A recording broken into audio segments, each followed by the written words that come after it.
वालेकुम dear students, welcome to GS academy. तो आज हम लोग क्लास 5 की जनरल साइंस को स्टडी करेंगे। चलते हैं अपने चैप्टर की तरफ।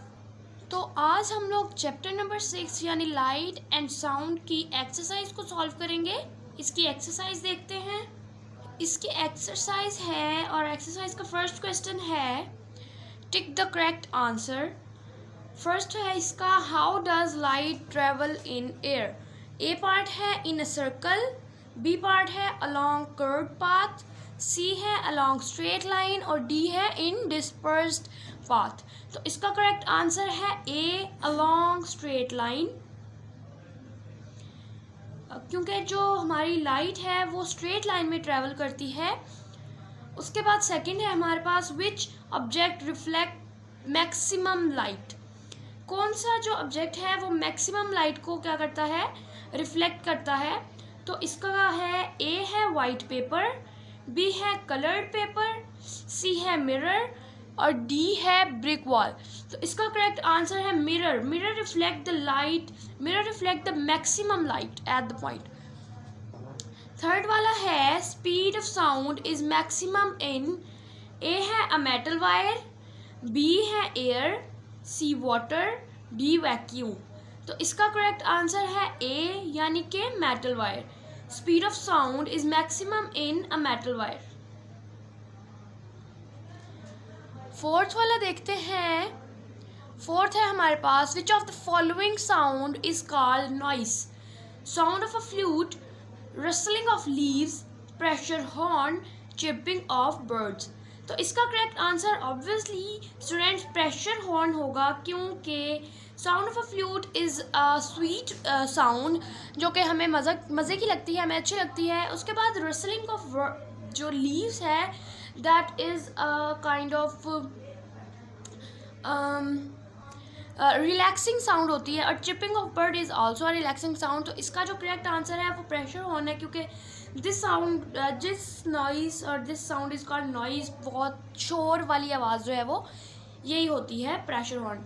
फिफ्थ वाला है, when water comes in the way of sound travelling through air, sound will stop, sound will slow down, sound will become fast, no effect on speed of sound. तो कह रहे हैं जब पानी जो है वो आता है उस वे में, उस रास्ते से जब जिसमें साउंड ट्रैवलिंग कर रही है एयर के थ्रू, तो क्या होगा, साउंड स्टॉप कर जाएगी क्योंकि वाटर आ रहा है, साउंड स्लो डाउन हो जाएगी, साउंड जो है वो तेज़ हो जाएगी, या फिर वाटर का साउंड पर कोई इफ़ेक्ट नहीं होगा। तो इसका करेक्ट आंसर बी है, यानी sound will slow down. Water और साउंड की वाटर और जो साउंड है वो क्या होगा, उन दोनों का रिएक्शन होगा और जो साउंड है वो क्या हो जाएगी, स्लो डाउन हो जाएगी। इसके शॉर्ट क्वेश्चन आंसर्स देखते हैं। इसकी एक्सरसाइज का सेकंड क्वेश्चन है, write short answers. First question है, what is the transparent object, write the name of 3 transparent objects. इसका आंसर है पेज नंबर 75 पे, the object through which light can pass completely are called transparent object, we can see clearly across them। वो ऐसे object जिनमें से light जो है वो easily पास कर सकती है, easily गुजर सकती है, और हम लोग क्लियरली इन्हें साफ तौर पे क्या कर सकते हैं, देख सकते हैं। उन्हें क्या कहते हैं, ट्रांसपेरेंट ऑब्जेक्ट्स। इस दोनों आगे क्वेश्चन में था कि कुछ ट्रांसपेरेंट ऑब्जेक्ट्स के नेम बताएं, तो वो आपको पेज नंबर 76 पे मिलेंगे, अभी बताती हूँ मैं। यहाँ पर है, identify the transparent, translucent and opaque object from the given photographs. तो फर्स्ट हमारे पास ग्लासेस एक आ जाती है, you can write the glasses. उसके बाद है, magnifying glass is also transparent object, and plastic sheet is also a transparent object. और भी यहाँ पर जो है हमारे पास ट्रांसपेरेंट ऑब्जेक्ट हैं, बट उन्होंने सिर्फ 3 पूछे हैं। तो आप ग्लासेस लिख सकते हैं, मैग्नीफाइंग ग्लास लिख सकते हैं और प्लास्टिक शीट लिख सकते हैं। सेकंड क्वेश्चन देखते हैं। सेकंड क्वेश्चन है, when is your shadow the shortest and the longest in the sunlight.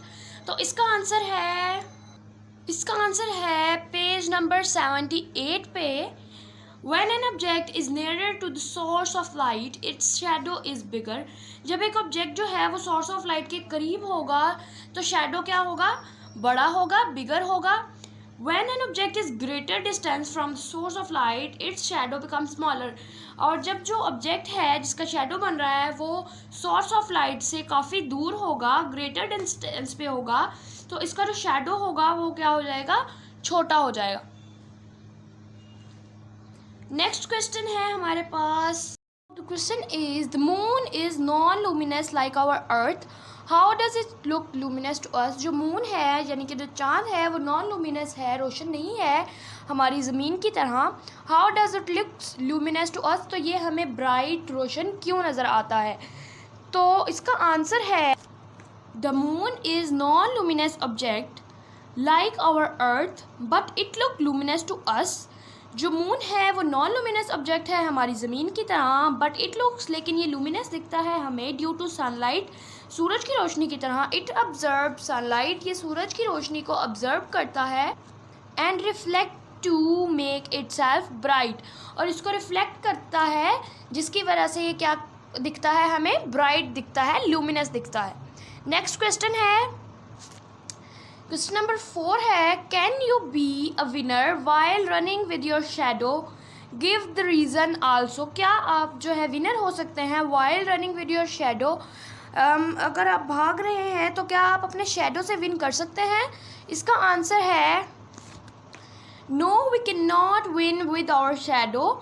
हम लोग नहीं जीत सकते अपने शैडो के साथ, because shadow form beyond the object body, क्योंकि शैडो जो है वो फॉर्म होता है बियॉन्ड द ऑब्जेक्ट, ऑब्जेक्ट के पीछे वाली साइड पे बॉडी की या ऑब्जेक्ट की पीछे वाली साइड पे वो क्या करता है, फॉर्म होता है. तो हम लोग शैडो से क्या नहीं कर सकते हैं, विन नहीं कर सकते हैं. नेक्स्ट क्वेश्चन है question number 5, when a train is moving away from you will the intensity of it sound increase और डिक्रीज. जब एक जो ट्रेन है वो मूव कर रही है, वो चल रही है अवे फ्रॉम यू, आपसे दूर, जो इंटेंसिटी है इसकी साउंड की वो इंक्रीज होगी या डिक्रीज होगी. तो इसका आंसर है when a train is moving away from you the intensity of it sound decreases is the answer.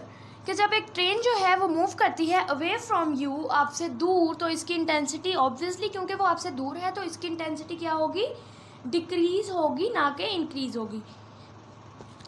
तो स्टूडेंट्स ये था आज का टॉपिक. मिलते हैं आपसे नेक्स्ट वीडियो में. वीडियो को लाइक, शेयर और चैनल को सब्सक्राइब ज़रूर कीजिएगा. अल्लाह हाफिज़.